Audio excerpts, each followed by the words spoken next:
Alright, Sam coming to you from the cabin. I wanted to make a video about what I use to insulate between the logs. 95% of the time I prefer the expanded polystyrene. It comes in these. It's called Panel Foam DIY Insulation Kit. I don't know if you can see that. You get 5 or 6 sheets in a pack, and I don't know, maybe 11 or 12 bucks at Lowe's and Home Depot. So the reason I like this better than most other methods of insulation is because you can form a perfect air gap where there's not going to be air coming in. I mean, any tiny hairline crack, air comes in, which means water comes in, it all comes in. So with this stuff, I like it much better because once you make your cut, I mean, I've already put it in here, but say it's about 3 inches. Cut yourself approximately a 3-inch strip. Then once you mold it, you know, find which way you want to put it, cut it to shape, things like that. So you'll trim it. I like to angle it depending on which way I'm pushing it in. If the log slopes up a lot, angle your cut up that way. It'll be easier to push in. But then once you do, the reason I really like this, if you take both sides and squish it from the top and the bottom, as you're pushing it in, it'll expand back out that millimeter once it's in and form that airtight seal, which is what I have here. It's nice and tight. It's not going anywhere, and nothing. Your chances of water and air coming in are a lot less likely, which means the integrity of your chinking will last longer if there's not water and air behind it all the time. So 95% of the time I like to use this. Now, on smaller gaps, there's some other strange but perfectly awesome product that works to expand in that same way, and it's concrete edging. You've probably seen it, the black rolls that you put down for concrete expansion joints, kind of, or the edging, really. Anyway, it cuts really easy with the razor knife as well, but it's a lot easier in these small spots. It's a little bit pricier than the white foam, so I wouldn't want to use it all over, but for these small spots, it's absolutely worth having several rolls around to do. It saves that much time that you'll end up busting out the styrofoam and it just exploding everywhere when you try to get it into spots that small. It just doesn't want to go. So this is a great backup if you still want that airtight seal. The metal's already on this one, but you can see behind it the black. That's what that was that I had to use. And then down there, that's already got the chinking on it. So it's kind of a few stages of it. So that's how I do the foam. The next step, once you've got, I like to put at least 3 layers of foam if it'll fit. Some places the logs are so narrow I can only get 1 3/4 strip of insulation, or sometimes one of those plus the black, which is more like a 1/2 inch. But I want as much as I can, you know, hop up that R value as much as we can. You're still dealing with what you've got with the logs, the R value that they have naturally on their own, but if you do the best you can between them, it's that much more reduction. So anyway, I think on this one I've got 2 layers, and then I've left enough room to add my metal, which is what I'll show you next.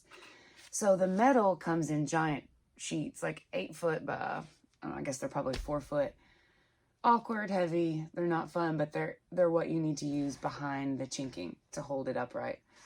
And if you don't, and if it's not secured well, if it's saggy, if it's bouncy, yes, it'll still work and it'll still cure, but if you put if you put concrete on anything bouncy over time, the concrete's only going to stay so still, and if that foundation isn't strong, it's going to lead to more cracking and more possibility of failure. So the way that we put on the metal is critical, and I know that most people like to use the joist nails and just pop them in every so often. A, that's not easy to get it to stay and hold, because you're always hammering at awkward angles. And B, it's not very sturdy at all. And so as you're putting your chinking on, you can feel it just moving and bouncing. That's not the kind of foundation you want if you want a long-term solution. So the way I do it, and I get it, this costs a smidge more, but instead of joist hanger nails and trying to hammer them in, just go buy the shortest screws you can find. I like anything with a T25. Just keep the head consistent so you're not causing a nightmare for somebody coming after you. Sometimes you can find the 1 1/4. Right now these are a little bit long. And a washer. Screws and washers, the amount of time it saves well overcomes the increase in cost it takes to use screws and washers as opposed to the nails. I promise you. Anyway, off on a soapbox. We'll get to that in a minute. So a couple of ways that you get your metal on here magically the right shape and strong where it's not going to pop out. There's a couple of ways. It comes in those long sheets, so you can, a lot of times I'll just take my widest point. This one's about 3 inches. Cut a strip that's 3 inches all the way down. Then you take your screws, screw it into the top side of it, and, you know, trim off any excess.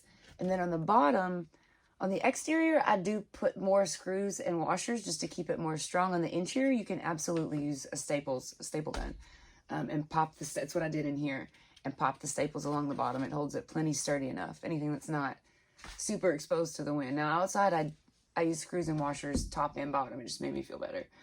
Maybe overkill, but I know it's not going anywhere. I did the best I could to keep it that way. So the other way, if you don't want to take the time to cut, oh, it's going to be a 3-inch strip. Maybe you're just working with leftover pieces at this point. You don't have your giant sheets. Maybe you just have pieces like this left, like lots of them, like I do. So the next best way, you definitely want to use gloves with this. It is sharp. I've cut myself up. You can't see it, but I've got a diamond shaped scar now from this diamond mesh lathing. That's what this is. Diamond mesh lathing. It's usually used behind like plaster. This is what you want for the chinking. So, if you have the pieces like this that are left over, or whatever size, if you just don't feel like trimming them, that's fine. Let me show you. Let's see. I've got another one here. So this one is also too wide.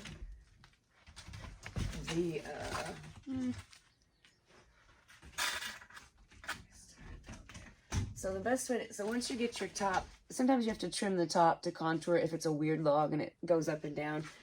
If you don't, all you've got to do is just pop in a couple on the top. And yes, right now I don't need a right angle bit, but you're going to want one doing logs. At some point you're going to be in an awkward position, and a right angle bit is a lifesaver.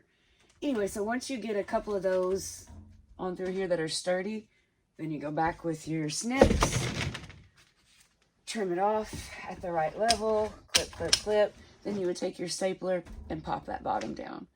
And if you can mush it pretty good anywhere, it's a spot that will make you sad later. You want to make sure it's secure.